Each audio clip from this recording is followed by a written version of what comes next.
Hello everyone, मेरा नाम पूजा मालविया है। मैं आप सभी का स्वागत ऑनलाइन पढ़ाई पर करती हूँ। आज ये आपका साउंड का पार्ट 2 है सेशन। पार्ट 1 में हमने पूरा थ्योरी का सेक्शन कंप्लीट किया था एनसीईआरटी टेक्स्ट बुक से। जिस तरह से एग्जाम में क्वेश्चन आते हैं वो भी मैंने आपको बीच बीच में बताया है। यहाँ पर आज हम करने वाले हैं एक्सरसाइजेस और एग्जाम्पल्स के क्वेश्चन। तो इस सेशन को पूरा देखिएगा, छोटा सा सेशन है, काम का सेशन है। साथ ही साथ आपको एक इन्फॉर्मेशन और देनी थी कि आपके जो मैंने लास्ट सेशन लिया है उसमें एक हियरिंग रेंज पर या साउंड की रेंज पर या एक मानव किस रेंज की साउंड को सुन सकता है, इससे रिलेटेड एक पीवाईक्यू आया था जिसमें कि आपको कंफ्यूजन हो सकता है। तो यहाँ पर मैं आपको एनसीईआरटी की लाइन दिखाऊंगी और उस एनसीईआरटी की लाइन से आप समझेंगे कि आपका पीवाईक्यू अगर दोबारा आएगा तो आप उसको किस तरह से सही कर सकते हैं। ठीक है, तो चलिए सेशन को स्टार्ट करते हैं। एक आध दो पॉइंट्स और बचे थे पिछले सेशन के, तो वो भी मैंने इसमें इंक्लूड कर दिया है। तो सबसे पहली बात है यहाँ पर सम इंपॉर्टेंट की पॉइंट्स की कि आपको सब जो कुछ की पॉइंट्स थे जो कि जरूरी है आपको जानने हैं आपके एग्जाम पॉइंट ऑफ व्यू से। सबसे पहला की पॉइंट क्या है कि in any medium as we increase the temperature the speed of the sound increases.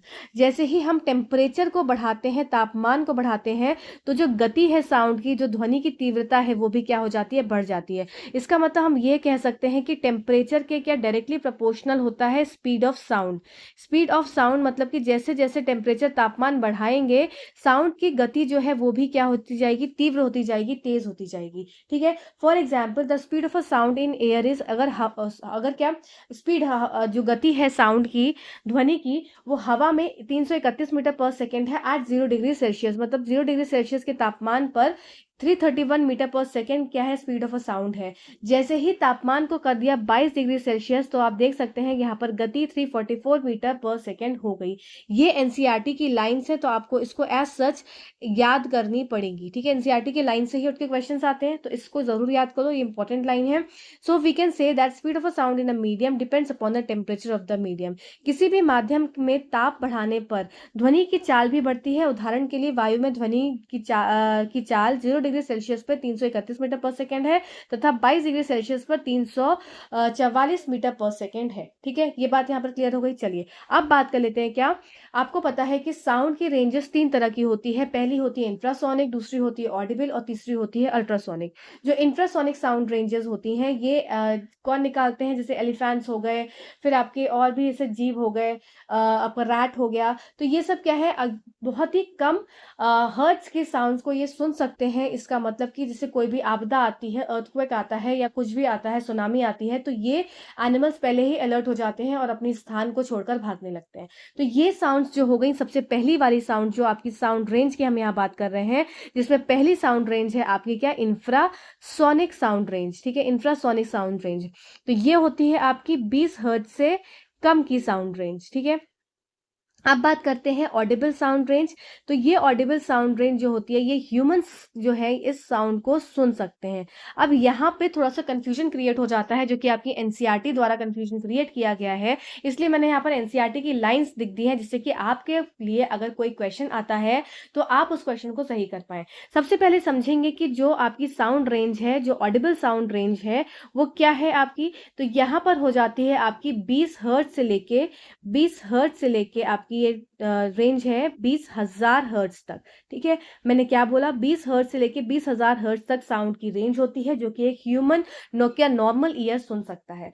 अब दूसरी बात क्या हो जाती है कि अगर आपसे पूछा जाए एग्जाम में, क्या पूछा जाए कि एक बच्चा वो कौन सी साउंड रेंज सुन सकता है, वो इंफ्रा साउंड सुनता है कि अल्ट्रा साउंड सुनता है कि ऑडिबल सुनता है। इससे पहले ये समझ लीजिए कि जो अल्ट्रा साउंड्स होते हैं वो उसकी रेंज क्या हो जाती है, जो अल्ट्रासोनिक वेव्स होती हैं, ये अल्ट्रासाउंड्स होती है, इसकी रेंज हो जाती है आपकी 20,000 हर्ट्ज से ऊपर। ठीक है, इससे ऊपर की साउंड्स हो जाती हैं अल्ट्रासोनिक साउंड्स। ठीक है, अब देखो, तो यहाँ पर एक क्वेश्चन क्या आया था कि एक बच्चा है वो कौन सी साउंड की रेंज को सुन सकता है। अगर एग्जाम में सिर्फ लिखा हो एक बच्चा है, एनी चाइल्ड या a child can here which range of sound, मतलब एक बच्चा किस अंतराल की साउंड को, किस साउंड रेंज को सुन सकता है, तो उसका आंसर हो जाएगा आपका ये वाला, मतलब ऑडिबल रेंज। अगर सिर्फ एक बच्चा लिखा है, अब यहाँ पर अगर उन्होंने स्पेसिफाई कर दिया, क्या स्पेसिफाई कर दिया कि एक 5 साल का बच्चा है, मतलब 5 ईयर ओल्ड चाइल्ड है या 5 ईयर ओल्ड चाइल्ड से कम है, ठीक है, 5 ईयर ओल्ड चाइल्ड या 5 ईयर ओल्ड चाइल्ड से कम है, तो वो कौन सी साउंड रेंज सुन सकता है? तो वो अल्ट्रासाउंड भी सुन सकता है, क्योंकि ये जो बच्चे होते हैं छोटे, 5 साल से कम उम्र के बच्चे, ये 25,000 हर्ट्ज तक की भी साउंड को सुन सकते हैं, ठीक है। तो ये बच्चे हो गए या कुछ तरीके के कुत्ते हो गए। ये यहाँ पर एनसीईआरटी की लाइन है कि children under the age of 5 and some animals such as dogs can hear up to 25,000 hertz, ठीक है। वैसे क्या होता है, audible range of human extend from 20 hertz से लेके 20,000 हर्ट्ज तक, सिर्फ 20,000 हर्ट्ज तक ही एक नॉर्मल ह्यूमन ईयर सुन सकता है। पर अगर कोई बच्चा 5 साल की उम्र का कम है, तो अगर एग्जाम में स्पेसिफिकली लिखा है 5 साल की उम्र से कम, तब बच्चा आपका 25,000 हर्ट्ज की भी साउंड को सुन सकता है। इस बात को आपको ध्यान रखना है कि आपकी अगर बच्चे की उम्र दी हुई है, अगर उम्र नहीं दी हुई है तो आप नॉर्मल हियरिंग रेंज जो है आपकी 20 हर्ट्ज से 20,000 हर्ट्ज तक की उसको टिक करेंगे। इस इंपॉर्टेंट पॉइंट को याद रखेंगे। आपके एग्जाम में किस तरह से क्वेश्चन आएगा उसको आप देखकर उसके सही उत्तर तक पहुंचेंगे, ठीक है। तो ये पॉइंट वहां पर मेरा लास्ट में बताना रह गया था, जो मैंने लास्ट सेशन लिया है, तो इसलिए मैंने यहाँ पर ये पॉइंट्स को पहले इंक्लूड किया है। चलिए आइए अब देख लेते हैं क्या हम सभी आवृत्ति की ध्वनियों को नहीं सुन सकते। मनुष्य में ध्वनि की श्रव्यता का परिसर लगभग 20 हर्ट्ज से 20,000 हर्ट्ज तक होता है। 5 वर्ष से कम आयु के बच्चे तथा कुछ जंतु जैसे कुत्ते 25,000 हर्ट्ज तक की ध्वनि सुन सकते हैं। जो जो व्यक्तियों की आयु बढ़ती जाती है, उनके कान उच्च आवृत्तियों के लिए कम सुग्राही होते जाते हैं, ठीक है। तो ये 2 पॉइंट्स आई होप यहाँ पर क्लियर हो गए होंगे, जो कि पिछले आपके रह गए थे, ठीक है। चलिए अब चलते हैं हम अपने सबसे पहले क्वेश्चन पे, जो कि आपका एग्जाम्पलर है, आपका एग्जाम्पल का क्वेश्चन है, एग्जाम्पल नंबर 11.1। और हिंदी और इंग्लिश में थोड़ा सा एक चैप्टर का आगे पीछे है, तो उसको थोड़ा सा इग्नोर करते हुए चलेंगे। चलो, अ sound wave has a frequency of 20 hertz. अब सब लोग अपने अपने पेन पेपर लेकर बैठेंगे और अपना सॉल्यूशन करते रहेंगे मेरे साथ साथ। सबसे पहला क्वेश्चन क्या है, just a second. A sound wave has a frequency of 20 kilohertz and a wavelength 35 centimeter. How long will it take to travel 1.5 kilometre? किसी ध्वनि तरंग की आवृत्ति 20 किलोहर्ट्ज और उसकी तरंग दैर्घ्य 35 सेंटीमीटर है। यह 1.5 किलोमीटर दूरी चलने में कितना समय लेगी, ठीक है। चलो आओ देख लेते हैं क्या क्या करना है। तो इसका मतलब यहाँ पर हमको क्या दे के रखा है, हमको फ्रीक्वेंसी दे के रखी है कितना, 2 किलोहर्ट्ज। तो फ्रीक्वेंसी सबसे पहले देखो फॉर्मूला समझ लो, क्या क्या फॉर्मूला था। एक फॉर्मूला हमको यहाँ पर नोट कर लो सब लोग अलग से, फॉर्मूला टू बी यूज्ड। एक फॉर्मूला है हमारा speed equals to frequency into में वेवलेंथ, ये फॉर्मूला आपको यूज करना है। ये हो गया आपका स्पीड गति, और ये हो गया आपका फ्रीक्वेंसी आवृत्ति, और ये हो गया आपका वेवलेंथ तरंग दैर्घ्य, ठीक है। एक ये फॉर्मूला हमको यहाँ यूज करना है। एक फॉर्मूला हम यूज करेंगे v is equals to frequency is equals to 1 upon में टाइम पीरियड। तो फ्रीक्वेंसी और टाइम पीरियड का फॉर्मूला है, तो यहाँ पर फ्रीक्वेंसी हो गया और ये 1 अपॉन टाइम पीरियड हो गया, ठीक है। ये दो फॉर्मूले, और एक हमारा है speed is equals to distance upon time, जिसमें एस की जगह हम वी ले लेते हैं, डिस्टेंस की जगह हम लैम्डा ले लेते हैं, और टी की जगह हम टी ले लेते हैं, ठीक है। तो एक फॉर्मूला ये हो गया। तो ये 3 फॉर्मुलेज आपके इस पूरे सेशन में यूज होंगे, और एक आध कुछ एक्स्ट्रा रहेगा तो आपको देखने को मिल जाएगा, ठीक है। चलो, तो अब इस हिसाब से इस क्वेश्चन में क्या दिया हुआ है, इस क्वेश्चन को समझेंगे। इसमें फ्रीक्वेंसी दे रखी है, आवृत्ति दे रखी है आपकी 20 किलो हर्ट्ज। तो आवृत्ति फ्रीक्वेंसी दी है, तो फ्रीक्वेंसी हो जाएगा 20 किलो हर्ट्ज। अब इसको हम चेंज करेंगे हर्ट्ज में, तो ये हो जाएगा 20 इंटू में 1000 हर्ट्ज। तो इसको हम लिख सकते हैं सीधा सीधा कि 2000 हर्ट्ज हमारी क्या दे के रखी है, फ्रीक्वेंसी दे के रखी है। और साथ साथ लेंथ क्या दे के रखी है, वेवलेंथ दे के रखी है, मतलब तरंग दैर्घ्य कितनी है, 35 सेंटीमीटर। तो लैम्डा की वैल्यू क्या दे के रखी है, 35 सेंटीमीटर। अब इसको लैम्डा हमेशा हम मीटर में लेंगे, फ्रीक्वेंसी हमेशा हर्ट्ज में लिखेंगे, इसको भी नोट कर लो की पॉइंट्स में। तो यहाँ पर क्या हो जाएगा, 35 अपॉन में 100, ये हो जाएगा आपका 0.35 मीटर्स, ठीक है। चलो, अब इसके बाद क्या देके रखा है आपको, डिस्टेंस देके रखा है 1.5 किलोमीटर, जो कि डी की वैल्यू क्या देके रखी है आपको, यहाँ पर डिस्टेंस दिया है 15 किलोमीटर्स, जिसको हम लिख देंगे 1500 मीटर, ठीक है। तो डिस्टेंस हो गया मीटर में, आपका तरंग दैर्घ्य हो गई मीटर में, फ्रीक्वेंसी हो गई हर्ट्ज में, ठीक है। अब डायरेक्ट फॉर्मूला पुट करेंगे। क्या फॉर्मूला पुट करना है हमको यहाँ पर, हम यहाँ पुट करेंगे, हमको निकालना क्या है, how long will it take to travel, मतलब हमको यहाँ पर टाइम पीरियड जो है वो निकालना है, ठीक है ना। तो सबसे पहले क्या फॉर्मूला लगा सकते हैं, ये सारी चीजें हमें दी हुई हैं, तो देखो सबसे पहले हम क्या निकाल सकते हैं, इसमें से हमको फ्रीक्वेंसी दी है, लैम्डा दिया है, ठीक है। डिस्टेंस और टाइम एक रिलेशन है, तो डिस्टेंस और टाइम का रिलेशन क्या हो जाता है, v इज इक्वल्स टू आपका speed equals to distance upon में टाइम, ये फॉर्मूला है। तो इसका मतलब कि इन सब चीजों से हमको सबसे पहले क्या निकालना होगा, v निकालना होगा, मतलब कि ये v क्या, स्पीड निकालनी होगी। और स्पीड और वेवलेंथ और फ्रीक्वेंसी का क्या रिलेशन होता है, क्या आपका रिलेशन होता है, speed is equals to frequency into में वेवलेंथ, ठीक है। ये हमने अभी जस्ट देखा फॉर्मूला क्या होता है। तो स्पीड हो गई v is equal to frequency हो गई म्यू इंटू वेवलेंथ हो गई लैम्डा, ठीक। तो यहाँ पर v हमारा क्या आ जाएगा, v इज इक्वल टू हो जाएगा 20,000 इंटू में लैम्डा हो जाएगा आपका 35 अपॉन में 100, हम इसको डायरेक्ट लिखेंगे से जीरो चला जाए, तो यहाँ पर आ जाएगा v की वैल्यू आ गई 700 मीटर पर सेकेंड। अब इसके बाद इसको v को इसमें पुट कर दो, तो यहाँ पर आपका v से आपका t आ जाएगा। तो यहाँ पर t की वैल्यू क्या हो जाएगी, डिस्टेंस है आपका क्या 1500 अपॉन में टाइम क्या आया है, सॉरी आपका v क्या आया है, v आया है आपका 700, जीरो से जीरो गए, यहाँ पर 15 डिवाइडेड बाय 7 आया, तो 7 2 जा 14.1 सेकेंड। तो आंसर क्या आ गया आपका, time is equals to 2.1 second. I hope ये क्वेश्चन आपको क्लियर हुआ होगा। सिर्फ आपको दो यहाँ पर फॉर्मूले यूज करने थे। पहला फॉर्मूला एक आपका ये हो गया, जिसमें कि स्पीड और फ्रीक्वेंसी वेवलेंथ का फॉर्मूला रिलेशन, ये बहुत इंपॉर्टेंट है, डायरेक्टली क्वेश्चन भी आपका फॉर्मूले की तरह से पूछा जाता है, ठीक है। चलो नेक्स्ट क्वेश्चन पे चलते हैं। नेक्स्ट क्वेश्चन है आपका एक्सरसाइजेस के जो साइड में ब्लू वाले क्वेश्चंस होते हैं, उसके ब्लॉक्स बने होते हैं, उसका एक क्वेश्चन है, calculate the wavelength of a sound wave whose frequency is 220 hertz and the speed is 440 metre per second in a given medium. किसी दिए हुए माध्यम में एक ध्वनि तरंग किसकी आवृत्ति 220 हर्ट्ज तथा वेग 440 मीटर पर सेकेंड है, इस तरंग की तरंग दैर्घ्य की गणना कीजिए। तो इसका मतलब हमको यहाँ पर थर्ड वाला क्वेश्चन हम पहले सॉल्व कर रहे हैं। तो हमको क्या देखना है, हमको लैम्डा की वैल्यू निकालनी है, ये हमें निकालना है। और क्या क्या दिया हुआ है आपको, दिया है इसमें फ्रीक्वेंसी दे के रखी है क्या 220 हर्ट्ज, 220 हर्ट्ज। अब हमको उसको चेंज नहीं करना है, क्योंकि इसको हर्ट्ज में ही दिया है, किलो हर्ट्ज में होता तो हम 1000 से मल्टीप्लाई करते।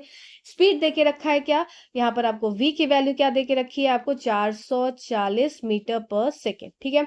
डायरेक्टली हम फ्रीक्वेंसी, वेवलेंथ और स्पीड में जो रिलेशन है उसको लगाएंगे और आंसर को निकालेंगे और बल्ले बल्ले करेंगे, ठीक है। तो स्पीड क्या हो जाती है, speed equals to frequency into में लैम्डा, जिसको बोलते हैं वेवलेंथ या तरंग दैर्घ्य। ये फॉर्मूला हमको याद करना है, इसको याद कर लो, इससे कई क्वेश्चंस आपके सॉल्व हो जाते हैं, ठीक है। तो यहाँ पर हो गया 440 बराबर हो गया, फ्रीक्वेंसी कितनी है 220 इंटू में लैम्डा हमको निकालना है, तो लैम्डा हमने लैम्डा की तरह रख दिया। तो ये कटेगा, इससे कटेगा, तो ये हो जाएगा 2 2 जा 4, 2 2 जा 4, तो ये हो जाएगा लैम्डा की वैल्यू आ जाएगी 2 मीटर।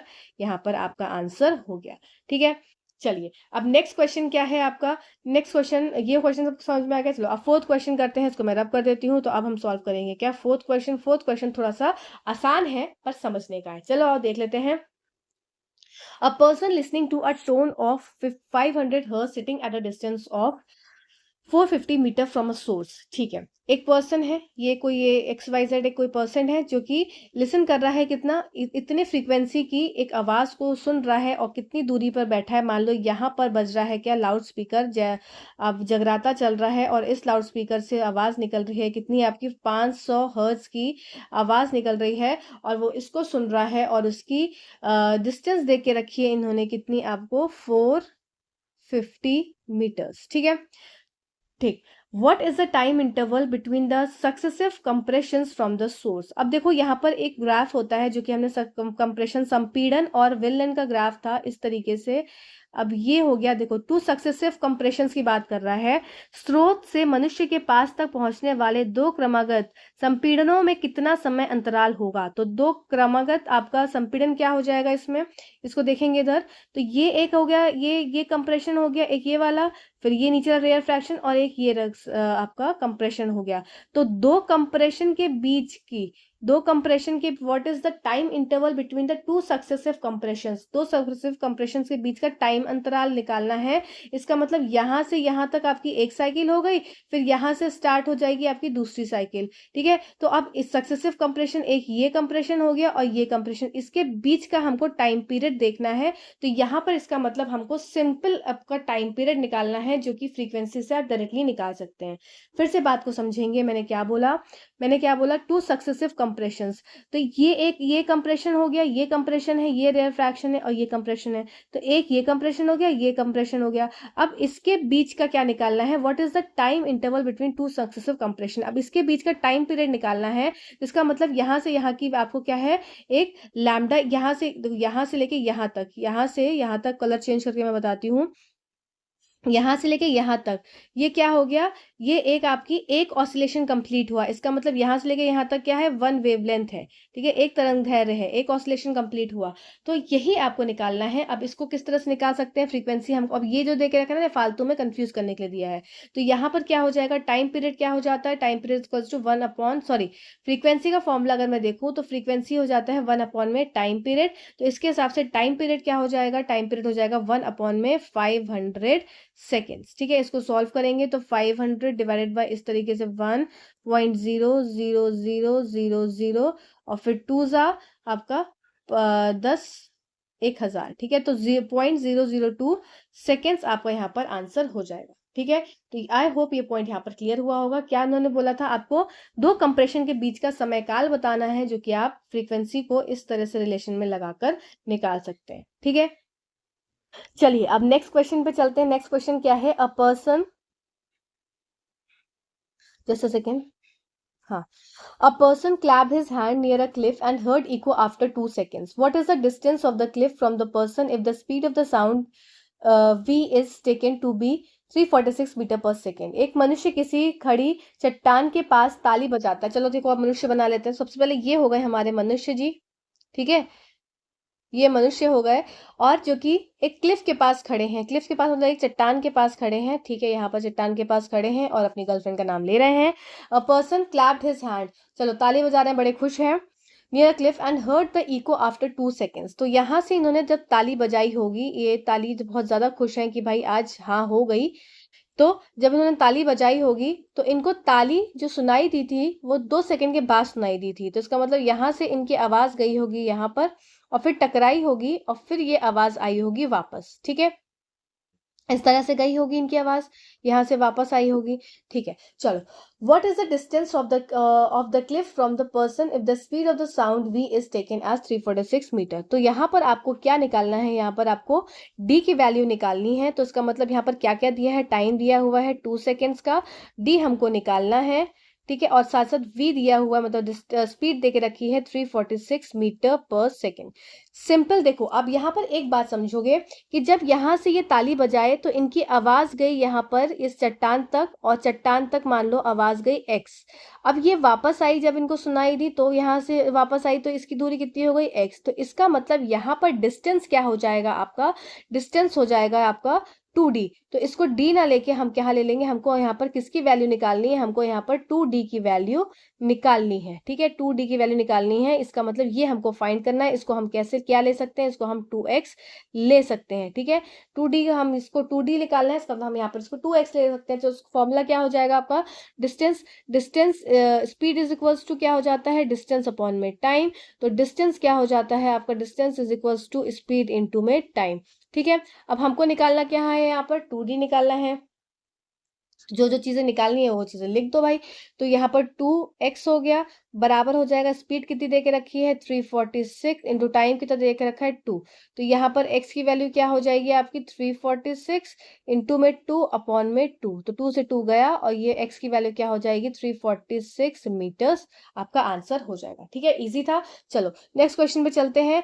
नेक्स्ट है आपका फिर एक ब्लॉक वाला क्वेश्चन, सेम क्वेश्चन है इसी तरह से कि an echo is heard in 3 seconds, ठीक है, यहाँ से कुछ आवाज निकल रही है। What is the distance of the reflecting surface from the source given that the speed of a sound is 342 metre per second. कोई प्रतिध्वनि 3 सेकंड पश्चात सुनाई पड़ती है, यदि ध्वनि की चाल 342 मीटर पर सेकेंड हो तो स्रोत तथा परवरक सतह से बीच कितनी दूरी होगी, परावर्तक सतह के बीच कितनी दूरी होगी। ठीक है, चलो आप देख लेते हैं। तो सबसे पहली बात है, मान लो ये हो गया मेरा सोर्स, ठीक है, यहाँ से जहाँ से आवाज निकल रही है, और ये हो गया एक सरफेस जहाँ से आवाज क्या होनी है, बाउंस बैक होनी है।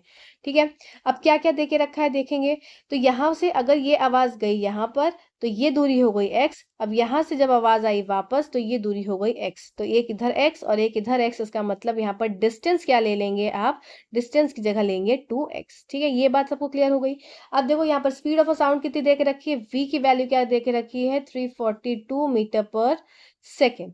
ठीक, अब यहाँ पर क्या निकालना है, व्हाट इज द डिस्टेंस हमको निकालना है गिवन, और टाइम पीरियड भी कितना देके रखा है, टाइम पीरियड देके रखा है 3 सेकंड। तो डी की वैल्यू निकालनी है, मतलब एक्स निकालना है। तो वापस से यहाँ पर डायरेक्टली फॉर्मूला लगा दोगे, तो स्पीड क्या हो जाती है, speed is equals to distance upon में टाइम होती है। स्पीड हमको देके रखी है 342 मीटर, डिस्टेंस हो गया हमारा 2x, टाइम हमारा हो गया 3 सेकेंड्स। तो इसको सॉल्व करेंगे, 2 1 ज़ा 2, 2 7 ज़ा 14, 2 1 ज़ा 2। तो यहाँ पर x की वैल्यू क्या आ जाएगी आपकी, 3 1 ज़ा 3, 5 7 3 21 का 1 513 मीटर्स। ठीक है, तो आई होप ये इजी था, क्वेश्चन समझ में आया होगा। चलिए नेक्स्ट क्वेश्चन की तरफ चलते हैं। नेक्स्ट क्वेश्चन है, और ये सेशंस आपको कैसे लगते हैं प्लीज जरूर बताया करिए।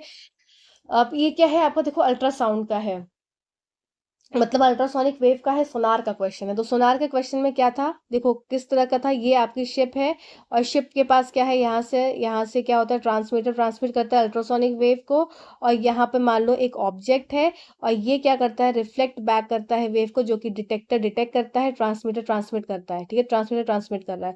तो यहाँ पर भी एक बार डिस्टेंस एक्स जाती है, फिर वापस से एक्स जाती है, तो यहाँ पर भी डिस्टेंस को क्या लेते हैं, लॉजिक यहाँ पर भी 2x होता है डिस्टेंस। ठीक है, क्योंकि दो बार, एक बार आई और एक बार गई, इस चीज को यहाँ पर भी ध्यान रखेंगे। तो एक a ship sent out ultrasound that returns from the sea bed and is detected after 3.42 seconds. तो मतलब टाइम पीरियड क्या देके रखा है, टाइम पीरियड देके रखा है 3.42 seconds. If the speed of ultrasound through sea water is 1531 metre per second. Speed क्या देके रखी है, स्पीड देके रखी है आपको, स्पीड v की वैल्यू क्या देके रखी है, 1531 मीटर पर सेकेंड। ठीक है, what is the distance of the sea bed from the ship, सीधा सीधा डिस्टेंस पूछा है, तो क्या हो जाएगा, सेम वही चीज हमको निकालनी है, इस तरह से हमको निकालना है। तो यहाँ पर स्पीड क्या हो जाता है, speed is equals to distance upon में टाइम होता है। स्पीड हमको देके रखी है कितनी, 1531, बराबर डिस्टेंस कितना है आपका 2x है, और यहाँ पर क्या हो जाएगा आपका 3.42 सेकेंड्स। तो इसको सॉल्व करेंगे, अब आप x की वैल्यू क्या हो जाएगी, 1531 इंटू में 3.42 अपॉन में 2। तो ये आपको यहाँ पर जब सॉल्व करेंगे तो इतना मीटर्स आपका आंसर आ जाएगा। ठीक है, आई होप ये पॉइंट आपको क्लियर हुआ होगा। इजी था क्वेश्चन, पर अच्छा क्वेश्चन था। चलो नेक्स्ट क्वेश्चन कर लेते हैं। एक्सरसाइज का क्वेश्चन यहाँ से स्टार्ट होता है हमारा। अब ये आपके पीछे की बैक एक्सरसाइजेस हैं। A person has a hearing range from 20 hertz to 20,000 hertz. What are the typical wavelength of sound waves in air corresponding to these two frequencies? Take the speed of the sound in air in 344 metre per second. अब देखो ये दो parts में divided है ये question. किसी व्यक्ति का औसत श्रव्य परास 20 हर्ट्ज से 20 किलो हर्ट्ज है। इन दोनों आवृत्तियों के लिए ध्वनि तरंगों की तरंग दैर्घ्य ज्ञात कीजिए। तो आपको तरंग दैर्घ्य ज्ञात करना, तो क्या क्या चीजें दी हुई है उस चीजों को लिख लेंगे हम। क्या दिया हुआ है, सबसे पहले आपको 20 हर्ट्ज और 20 किलो हर्ट्ज दी है, इसका मतलब फ्रीक्वेंसी आपको 1 कितनी दे के रखी है, 20 हर्ट्ज दे के रखी है, और फ्रीक्वेंसी आपकी 2 क्या दे के रखी है, फ्रीक्वेंसी 2 दे के रखी है 20,000 हर्ट्ज तक। ठीक है, ये देके रखा है। टिपिक ऑफ वेवलेंथ इसमें पूछा है, मतलब लैम्डा 1 पूछ रहे हैं, और इसमें लैम्डा 2 पूछ रहे हैं। ठीक है सर आपको क्या देखा है, स्पीड कितनी लेनी है आपको, 344 दोनों केस में। तो इसका मतलब v की वैल्यू कितनी हो गई आपकी, 344 मीटर पर सेकेंड, और यहाँ पर भी v की वैल्यू क्या हो गई, 344 मीटर पर सेकेंड। दोनों में v की वैल्यू पता है हमको। अब इससे इन फ्रीक्वेंसी, वेवलेंथ और स्पीड का एक हमने रिलेशन देखा था स्टार्टिंग में ही, और 2-3 हम क्वेश्चन भी कर चुके हैं। क्या था वो रिलेशन, कि v क्या बराबर हो जाता है आपका फ्रीक्वेंसी इंटू में लैम्डा, ये रिलेशन होता है। तो इसके हिसाब से ये फर्स्ट वाले केस में क्या हो जाएगा, v आपका 344 हो गया, और लैम्डा क्या है हमको निकालना है, तो लैम्डा 1 इंटू में आपका ये फ्रीक्वेंसी कितनी दे के रखी है, 20 हर्ट्ज। तो इसके हिसाब से यहाँ पर लैम्डा 1 की वैल्यू क्या हो जाएगी आपकी, 344 अपॉन में 20 मीटर्स। ठीक है, तो ये हो गया आपका पहला केस। दूसरा केस क्या हो जाएगा, इसमें लैम्डा 2 निकालना है। लैम्डा 2 बराबर हो जाएगा आपका 344 डिवाइडेड बाय यहाँ पर हो जाएगा 20,000। ठीक है, 20,000 हर्ट्ज। तो यहाँ पर लैम्डा 2 की वैल्यू क्या आ जाएगी, इसको सॉल्व करेंगे तो ये हो जाएगा 172 इंटू 10⁻⁻2 मीटर्स। और यहाँ पर इसको सॉल्व करेंगे तो ये क्या आ जाएगा 17.2 मीटर्स। तो लैम्डा 1 की वैल्यू आ गई 17.2 मीटर्स, लैम्डा 2 की वैल्यू आ गई ये। तो यही दोनों आपके आंसर होगा। ठीक है, चलिए आई होप ये क्लियर हो गया होगा। चलिए नेक्स्ट क्वेश्चन की तरफ चलते हैं। नेक्स्ट क्वेश्चन क्या है, two childrens are at opposite end of the aluminium rod. ये क्वेश्चन मुझे बहुत अच्छा लगा क्योंकि ये क्वेश्चन थोड़ा ट्रिकी क्वेश्चन क्या मतलब एक लॉजिकल क्वेश्चन है, तो एग्जाम में पूछा जा सकता है, तो इसलिए मैंने इसको जरूर इंक्लूड किया। एक तरह से थ्योरी का क्वेश्चन है, न्यूमेरिकल फॉर्म में भी दिया हुआ है, तो ये क्वेश्चन अच्छा था मुझे। दो बालक किसी एल्यूमिनियम पाइप के दो सिरों पर हैं। एक बालक पाइप के एक सिरे पर पत्थर से आघात करता है, दूसरे सिरे पर स्थित बालक तक वायु तथा एल्यूमिनियम से होकर जाने वाली ध्वनि तरंगों द्वारा लिए गए समय का अनुपात ज्ञात कीजिए। ठीक है, तो आपको समय का अनुपात को ज्ञात करना है, मतलब कि टी और टी में कुछ रिलेशन देखना है। आइए देखते हैं क्या क्या रिलेशन होगा। तो two childrens are at opposite end of the aluminium rod. तो दो बच्चों को बैठा दो, ये एक बच्चे यहाँ है, एक ये बच्चा यहाँ है। इनके बीच में क्या लगी है, एक एल्यूमिनियम रॉड पड़ी हुई है। अब देखते हैं ये इस रॉड से क्या कर रहे हैं। ठीक है, तो two children are at opposite end of the aluminium rod, one strike the end of rod with a stone. अब इसने क्या किया, इसने इस पहले वाले बच्चे ने क्या किया, इससे इसको हिट किया। ठीक है, इसको हिट कर रहा है। Find the ratio of time taken by the sound wave in air and in the aluminium to reach the second child। मतलब ये इसने यहाँ पे हिट किया, अब ये वेव यहाँ से चलना स्टार्ट करेगी, इसको सुनाई देगी इस तरह से। तो आपको क्या निकालना है, रेशियो निकालना है किसमें, कि टाइम टेकन में कितना समय लगेगा हवा में ट्रैवल करने में और एल्यूमिनियम रॉड से उस बच्चे तक पहुंचने में आवाज को। ठीक है, तो एक तरह से रेशियो निकालना है आपको, टी एयर अपॉन में टी एल्यूमिनियम। तो यहाँ पर रेशियो किस चीज का निकालना है, time taken, the ratio of time taken by the sound wave in air, T air upon में टी एल्यूमिनियम। ठीक है, तो ये आपको रेशियो यहाँ पर निकालना है इस क्वेश्चन के हिसाब से। अब देखो क्या होता है, स्पीड इज इक्वल्स टू क्या हो जाता है, स्पीड का फॉर्मूला क्या होता है, speed is equals to distance upon में टाइम। ये फॉर्मूला है स्पीड का। ठीक है, ये फॉर्मूला है ना। अब देखो स्पीड किसका, स्पीड ऑफ जो साउंड है वो एयर में अलग होती है और speed of sound in aluminium solid में अलग होती है। और आप इसको साइड पे स्क्रीन पे आपको दिख रहा होगा, इमेज हिंदी और इंग्लिश दोनों में लगी हुई है। इस इमेज को देखिए, इसमें सारी स्पीड्स ऑफ साउंड, इसमें आपको याद नहीं करना है, इसमें एयर का याद कर लो, बाकी तो आपको एग्जाम में दिया रहता है क्वेश्चन जब आता है। तो देखो इससे मतलब क्या हो जाएगा, अगर आपको स्पीड से हमको वी से लेते हैं तो speed of sound in aluminium, तो ये क्या हो जाएगी आपकी, ये हो जाएगी आपकी 642 मीटर पर सेकेंड। ठीक है, ऐसे speed of sound in air क्या हो जाएगी, ये है आपकी 346 मीटर पर सेकेंड। ठीक है, एयर वाली याद कर लो, बाकी तो एग्जाम में दी रहती है। अब इसके हिसाब से यहाँ पर अब हम इसको इस वाले फॉर्मूले में रखेंगे और रेशियो को निकालेंगे। चलो और देख लेते हैं कैसे निकालेंगे। तो इसका मतलब यहाँ पर हमको टाइम के टर्म्स में देखना है, तो टी सबसे पहले निकाल लेते हैं, टी एयर निकाल लेते हैं। तो टी एयर बराबर हो जाएगा क्या, आपका डिस्टेंस अपॉन में वी एयर। ठीक है, वी एयर हो गया। ऐसे यहाँ पर टी एल्यूमिनियम क्या हो जाएगा, डिस्टेंस अपॉन में वी एल्यूमिनियम हो जाएगा। ठीक है, इसको देखो तो टी एयर बराबर हो जाएगा क्या, डी अपॉन में वी एयर क्या दे के रखा है, वी एयर है 346 मीटर्स। ठीक है, अब यहाँ पर टी एल्यूमिनियम है तो यहाँ पर डी अपॉन में यहाँ पर वी एल्यूमिनियम है, तो वी एल्यूमिनियम क्या हो जाएगा 642 मीटर। तो ये यहाँ पर दोनों चीजें क्या हो गई, सेकेंड्स में हो गई। अब यहाँ पर इसका और इसका हमको क्या लेना है, रेशियो लेना है। तो किस तरीके से हम ले सकते हैं, टी एयर अपॉन में टी एल्यूमिनियम कर दें, तो यहाँ पर डी अपॉन में 346 अपॉन में डी अपॉन में 6420, डी से डी गया। ठीक है, तो यहाँ पर क्या हो जाएगा, किसके बीच में रेशियो है आपका, टी एयर अपॉन में टी एल्यूमिनियम। तो अब इसको सॉल्व करेंगे तो क्या हो जाएगा, टी एयर अपॉन में टी एल्यूमिनियम बराबर हो जाएगा किसके, 6420 अपॉन में 346। तो इसको जब आप सॉल्व करेंगे तो आपका एक रेशियो निकल कर आ जाएगा। तो आई होप ये क्वेश्चन आपका क्लियर होगा। कुछ नहीं करना था, बस जो आपका speed of sound in aluminium और speed of sound in air, इसको लेकर इसको इस वाले फॉर्मूले में speed equal to distance upon time put करके इनका डायरेक्टली रेशियो लेना था। ठीक है, आई होप ये पॉइंट यहाँ पर क्लियर हुआ होगा। चलिए नेक्स्ट क्वेश्चन पे चलते हैं। नेक्स्ट क्वेश्चन है आपका, बहुत ही आसान क्वेश्चन है। क्या क्वेश्चन है ये? The frequency of a source of a sound is 100 hertz. तो यहाँ पर फ्रीक्वेंसी कितनी दे के रखी है? 100 हर्ट्ज देकर how many times will it vibrate in a minute. देखो, किसी ध्वनि स्रोत का आवृत्ति 100 हर्ट्ज है, तो मतलब फ्रीक्वेंसी कितनी दे के रखी है? 100 हर्ट्ज दे के रखी है। ठीक है, अब यहाँ पर how many times will it vibrate in 1 minute, मतलब 1 मिनट में कितना होता है seconds? 1 minute is equals to 60 second. ठीक है, तो हमको 60 सेकेंड में निकालना है। चलो देख लेते हैं। तो फ्रीक्वेंसी और टाइम पीरियड का क्या रिलेशन होता है? Frequency is equals to 1 upon time period. इसके हिसाब से टाइम पीरियड क्या हो जाएगा आपका? 1 अपॉन में 100, तो इसको हम ले सकते हैं 0.01 सेकेंड। तो यहाँ पर हमारा जो टाइम पीरियड आया 0.01 सेकेंड।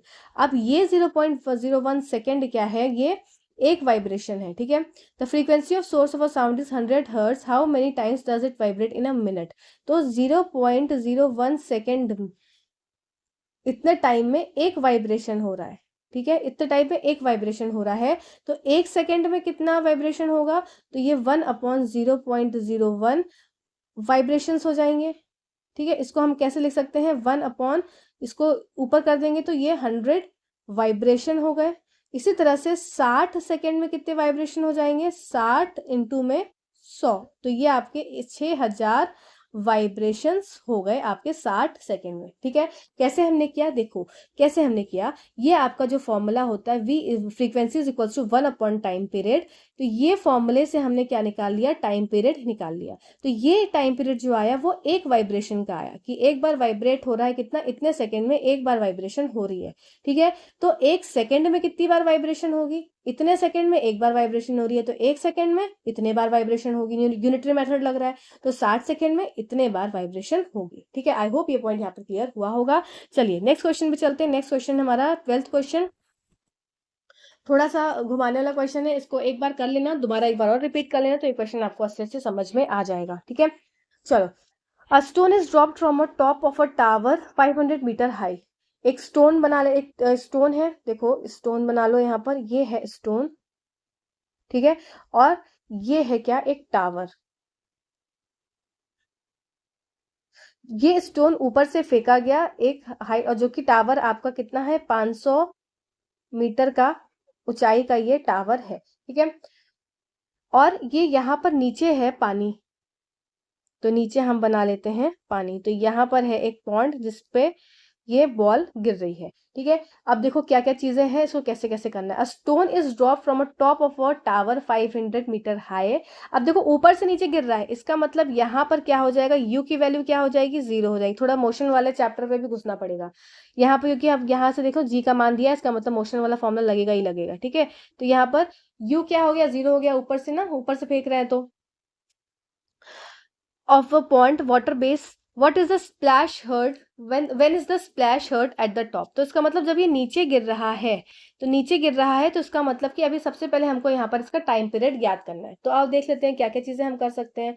अब फिर जब ये नीचे गिरेगा स्टोन, देखो जब ये नीचे गिरेगा तो ये फचाक से फिर ऊपर भी उठेगा हल्का सा, है ना, और ये आवाज ऊपर जाएगी इसकी। नीचे गिरने के बाद हल्का सा जर्क मारेगा और आवाज ऊपर तक जाएगी। तो ये जब जर्क मारेगा तो छपाक सी आवाज भी आएगी। तो ये आवाज क्या है? When is the splash heard at the top. तो आवाज ऊपर तक कब जा रही है? तो नीचे जब गिर रहा है और फिर ऊपर जा रहा है, तो हमको क्या है? टाइम पीरियड टोटल लेना पड़ेगा इस केस में। ठीक है ना, मैंने क्या बोला? जब ये ऊपर से नीचे आ रहा है और नीचे से ऊपर जा रहा है, मतलब आवाज नहीं ऊपर से नीचे गई, छपाक आवाज आई, फिर वो ऊपर उसको सुनाई दी, तो टाइम पीरियड आपको यहाँ से लेके यहाँ तक का पूरा टोटल टाइम लेना पड़ेगा। तो यहाँ से T1 निकालेंगे और यहाँ से T2 निकालेंगे। ठीक है, और T1 निकालते हैं, कैसे निकालेंगे? तो पहला वाला केस जो केस 1 है, तो केस 1 हमारा किसका हो जाएगा? ये होगा आपका फ्री फॉल का केस। ठीक है, किसका केस होगा? ये आपका फ्री फॉल का केस है। तो फ्री फॉल वाले केस में क्या कर लेंगे? यहाँ पर यू की वैल्यू क्या हो गई? 0 हो गई। तो यहाँ फॉर्मूला क्या लगाएंगे? S equals to U T plus half G T का स्क्वायर, ये फॉर्मूला हमने पढ़ा था। जिसने ये सेशंस देखे होंगे उसने ये फॉर्मूला जरूर पढ़ा होगा। ठीक है, तो 500 मीटर है, u 0 है तो t भी 0 हो जाएगा, तो ये पूरी वैल्यू 0 हो जाएगी। ठीक है, तो यहाँ पर हाफ इंटू जी की वैल्यू कितनी रखी है, 10 दे लेना है हमको, और t हमको निकालना है। ठीक है, तो यहाँ पर क्या हो जाएगा, 2 5 जा 10 और 500 जा, तो t स्क्वायर बराबर हो जाएगा 100, तो t की वैल्यू क्या आ गई, 10 सेकेंड्स आ गई। ठीक है, तो पहला वाला केस फ्री फॉल था, इसीलिए हमको ये वाला फॉर्मूला लगाना पड़ा, हमको ये फॉर्मूला लगाना पड़ा। अब सेकंड केस क्या है, केस 2। आओ यहाँ पर केस 2 समझते हैं। केस 2, तो केस 2 क्या है, केस 2 सिंपल केस है कि जब ये बॉल नीचे आई थी, अब नीचे आने के बाद जो आवाज आके उसको सुनाई देगी। ठीक है, तो ये ऊपर से नीचे आई और फिर नीचे से आवाज ऊपर गई, तो अब ये जो आवाज ऊपर जा रही है तो उसमें सिंपल आप फॉर्मूला लगाएंगे, speed is equals to distance upon में टाइम। ठीक है, स्पीड क्या देके रखी है, 340 मीटर, डिस्टेंस क्या है, 500 मीटर्स। ठीक है, और टाइम हमको यहाँ पर t2 हमको ज्ञात करना है, तो यहाँ पर इससे क्या हो जाएगा, t2 की वैल्यू क्या हो जाएगी, t2 बराबर हो जाएगा 500 अपॉन में 340 s। ठीक है ना, अब इससे क्या होगा, इसको सॉल्व करेंगे तो 5 जीरो जीरो, 5 6 30, 5 8 40, 2 3 6, 2 4 8, 2 5 10, 0 जा, तो यहाँ पर क्या आ गया आपका, फिर एक और बार 2 1 2, 2 7 14 और 2 25 जा, तो t2 की वैल्यू क्या आ गई, 25/17 सेकेंड्स। तो ये आपका t1 और ये t2 आ गया। अब टोटल टाइम क्या हो जाएगा, तो टोटल टाइम हो जाएगा, टोटल tt क्या हो जाएगा आपका 10 प्लस 25 अपॉन में 17 सेकेंड्स, तो ये आपका टोटल टाइम आ गया। तो स्प्लैश कब सुनाई देगा, जब आप टोटल टाइम ले लेंगे t1 और t2 दोनों लेंगे। ठीक है, और देखो अब यहाँ पर एक कंफ्यूजन क्रिएट हुआ होगा आपके दिमाग में, बिल्कुल हुआ होगा और ये होना भी चाहिए, कि हमने पहले वाले केस में ये फॉर्मूला लगाया, दूसरे केस में ये फॉर्मूला लगाया, ऐसा क्यों किया। तो देखो पहला केस जो था वो फ्री फॉल का केस था, और दूसरे केस में क्या था कि साउंड कभी भी मतलब एक उसमें ग्रेविटी नहीं लग रही है, साउंड के केस में ग्रेविटी का कोई चक्कर नहीं होता है। यहाँ बॉल ऊपर से नीचे जा रही थी, इसलिए यहाँ पे ग्रेविटी वाला कॉन्सेप्ट लगाया गया था, पर ये साउंड जो ऊपर जा रही है, जब साउंड उसको सुनाई देने की बात हो रही है, तो साउंड के ऊपर जाने के ऊपर ग्रेविटी का कोई भी उस पर इम्पैक्ट नहीं पड़ेगा, इसलिए simple speed equal to distance upon time वाला फॉर्मूले को हम यहाँ पर यूज करेंगे, और इसके हिसाब से यहाँ पर इसका आंसर हो जाएगा। ठीक है, आई होप ये पॉइंट यहाँ पर क्लियर हुआ होगा, नहीं हुआ है तो प्लीज बता देना, मैं फिर से ये क्वेश्चन को एक्सप्लेन कर दूंगी। ये बिल्कुल अलग सा क्वेश्चन था पूरे आपके साउंड के चैप्टर में से। ठीक है, तो इसको ध्यान से समझ लेना। चलो नेक्स्ट क्वेश्चन है हमारा, लास्ट क्वेश्चन है आज का। A sound wave travel at a speed of 339 metre per second. ठीक है, तो यहाँ पर साउंड वेव की स्पीड कितनी देके रखी है, स्पीड देके रखी है 339 मीटर पर सेकेंड। ठीक है, फिर इसके बाद वेवलेंथ तरंग दैर्घ्य कितनी देके रखी है, लैम्डा की वैल्यू देके रखी है 1.5 सेंटीमीटर है, तो इसको तुरंत कर लो कन्वर्ट, 1.5 अपॉन में 100 मीटर्स। ठीक है, जरूरी होता है हमेशा, जो लैम्डा होती है वो मीटर में होती है, तो इसको हमेशा कन्वर्ट करेंगे। अब इसके बाद पूछा क्या, what is the frequency of the wave, तो फ्रीक्वेंसी का फॉर्मूला क्या हो जाता है, फ्रीक्वेंसी हमसे इसमें पूछा है तो हमने क्या फॉर्मूला देखा था, v is equals to frequency into में लैम्डा, ये हम फॉर्मूला देर से पढ़ते हुए आ रहे हैं, तो इसके हिसाब से हमको यहाँ पर फ्रीक्वेंसी देखना है, तो v फ्रीक्वेंसी हो जाएगा आपका v अपॉन में लैम्डा। यहाँ पर v की वैल्यू कितनी देके रखी है 339 अपॉन में क्या है लैम्डा 1.5 इंटू में ये 100 ऊपर चला जाएगा, इसको एक और कैंसिल करेंगे तो एक और 0 आ जाएगा। अब इसको सॉल्व करेंगे तो 5 3 जा 15, 5 2 जा 10, 0 0, अब 3 1 जा 3, 3 1 जा 3, 3 3 जा 9, अब 3 2 जा 6, 2 1 जा 2, 2 1 जा 2, 2600 और ये 0 0, तो ये आपका व्यू मतलब फ्रीक्वेंसी कितनी आ गई, इतने हर्ट्स आ गई, तो उसका मतलब आपका आंसर क्या हो गया, फ्रीक्वेंसी आवृत्ति फ्रीक्वेंसी हो गई तो 26/600 हर्ट्स। ठीक है, तो ये फ्रीक्वेंसी आई। अब यहाँ पर पूछा गया विल इट बी ऑडिबल, तो ये ऑडिबल नहीं होगी, क्योंकि ये 20,000 हर्ट्ज से ज्यादा की साउंड आई है, जो कि ऑडिबल रेंज में ह्यूमन में नहीं आती है। ठीक है, तो आई होप ये सारे पॉइंट्स आपको यहाँ पर क्लियर हुए होंगे, और ये एग्जाम प्लस आपके खत्म हो गए, प्लस एक्सरसाइजेस के क्वेश्चंस खत्म हो गए, और ये सेशन आपको कैसा लगा जरूर मुझे बताइएगा। इसके बाद मैं सोच रही हूँ केमिस्ट्री स्टार्ट कर दूं, जो आपका एटम एंड मॉलिक्यूल वाला चैप्टर है, जिसमें आपके क्वेश्चंस आपके मोल कॉन्सेप्ट से आते हैं, तो पहले वो करेंगे। इस बार मोल कॉन्सेप्ट को पहले करेंगे, उसके बाद मतलब टफ टफ चीजें हम पहले कर रहे हैं, बाद में इजी चीजें तो लास्ट में जल्दी जल्दी हो ही जाती हैं। तो पहले टफ टफ चीजों को निपटा लो और करते रहो, साथ में तैयारी करते रहो, सेशंस को बताते रहो कैसा लग रहा है, और आकर देखो वीडियोस, आप लोग के लिए ही है। Thank you so much for watching this video. Thank you.